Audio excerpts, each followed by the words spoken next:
Assalamualaikum warahmatullahi wabarakatuh. Bismillahirrahmanirrahim. Alhamdulillahirrabbilalamin. Wassalatu wassalamu ala asyrafil anbiya wal mursalin wa ala alihi wa sahbihi ajma'in.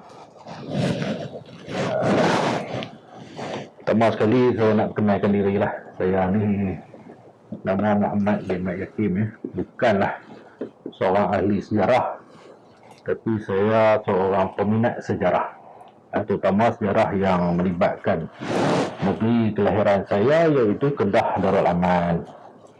Jadi adapun saya nak bercerita hari ini adalah berkaitan dengan Perang Kedah Siam yang berlaku bermula daripada tahun 1821, atau tepat tarikhnya pada 12 November 1821. Jadi pada 12 November tahun ni adalah genap 200 tahun bermula ataupun berlakunya Perang Kedah Siam. Terlebih dahulu saya nak terangkan di sini bahawa cerita ni, apa yang kita nak kisahkan ni adalah satu fakta.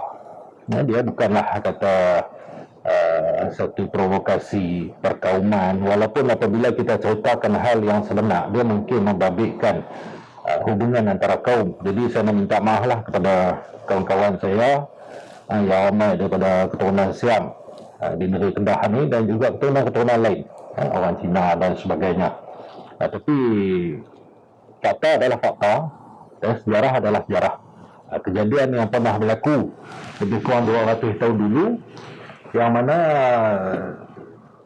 pada saya dia amat signifikan lah dengan kita pada hari ini, untuk kita nak memupuk kesedaran mengenai sejarah negeri sendiri.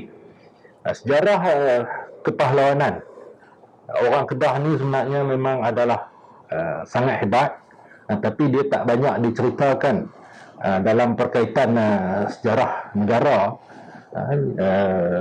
Lebih-lebih lagi kalau kita bandingkan dengan sejarah Empayar Melaka khususnya. Empayar Melaka tu memanglah dia membanggakan kita sebagai satu catatan sejarah yang penting yang membentuk negara kita pada hari ini. Tapi sejarah Kedah, bagi saya, jika kita gali maklumat yang lebih detail, dia sebenarnya adalah satu sejarah kepahlawanan yang cukup hebat. Sejarah Melaka khususnya ditulis oleh Tun Sri Lanang dalam buku sejarah Melayu. Pada saya mungkin Tun Sri Lanang mungkin menulis fakta yang sebenar, tapi kita tahulah apa yang kita dihadapkan pada hari ini adalah versi yang telah ditulis semula oleh pihak orientalis, khususnya Shalaber dan juga Winstead, yang mana mungkin dia telah dimanipulasikan, yang menceritakan tentang ketaatan, kepatuhan pahlawan Hang Tuah 5 bersaudara kepada Sultan Melaka, yang mungkin dimanipulasikan oleh pihak penjajah untuk nak menguasai hasil mahsul dan juga tanah negeri kita. Jadi sejarah negeri Kedah ni, dia sebenarnya berlaku adalah sangat panjang, tapi saya ambil daripada tarikh berlakunya Perang Kedah Siam pada 12 November 1821 tu. Atas tujuan apa? Yang pertama sekali, niat saya adalah untuk nak memupuk kesedaran generasi kita hari ini dan juga generasi yang akan datang tentang sejarah kepahlawanan Datuk nenek kita dulu, pelibatan kerabat diraja Kesultanan Kedah pada zaman dahulu, yang mana dia sangat penting untuk kita tunjukkan bahawa orang kita ini bukanlah sembarangan. Kita boleh ambil daripada catatan seorang kapten tentera laut British yang terlibat dalam perang pada masa itu, iaitu Kapten Sherard Osborne, yang dalam buku dia Kedah Blockade 1838, minta maaf, 1838, dia yang mana dia ceritakan dalam satu ungkapan dia bahawa daripada pengalaman dia sendiri, dia kata, saya pernah berperang di India, di sepanjang pantai Coromandel. Penduduk pribumi berbaris untuk mencium dan menjilat tangan yang pernah menzalimi mereka. Tetapi di Kedah tidak berlaku begitu. Orang Melayu berjuang bermati-matian, berhabis-habisan untuk menentang pihak yang menzalimi mereka. Justru, kata Osborne, British sepatutnya menjadi bangsa yang pertama mengiktiraf kepahlawanan orang Melayu. Jadi kata-kata ini pada saya cukup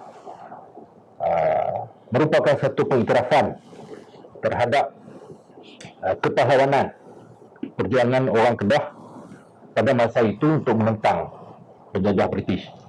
Okey, terlebih dahulu saya nak ceritakan di sini bahawa sebelum meletusnya perang pada 1838 ni, penduduk negeri Kedah dianggarkan di bawah pemerintahan Sultan Ahmad Tajuddin sekitar 150,000 ke 160,000 di seluruh negeri Kedah. Akan tetapi selepas perang, ini kita nak tengok angka dia. Selepas perang, yang tinggal di seluruh negeri Kedah hanya lebih kurang 5 hingga ke 6,000 saja. Mana perginya yang lain? Okey. Sebahagian besar, iaitu lebih kurang 70,000 ke 100,000 telah berlari menyelamatkan diri ke wilayah Perai. Pada masa itu tidak wujud seberang Perai, tapi namanya Perai. Perai ataupun Provinsi Seli yang sebelum itu pada zaman Sultan Abdullah Mukarram, yakni ayahanda kepada Sultan Ahmad Tajuddin, telah pun diambil alih secara muslihat oleh pihak penjajah British. Jadi British telah membuat peraturan bahawa orang Melayu yang lari ke seberang sana Sungai Muda tidak boleh diganggu oleh pihak Siap.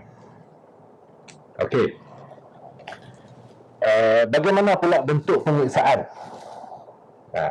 Ini sangat penting untuk kita tahu bahawa penyiksaan oleh tentera Siam pada masa itu ke atas penduduk pribumi Kedah adalah amat tidak berperi kemanusiaan.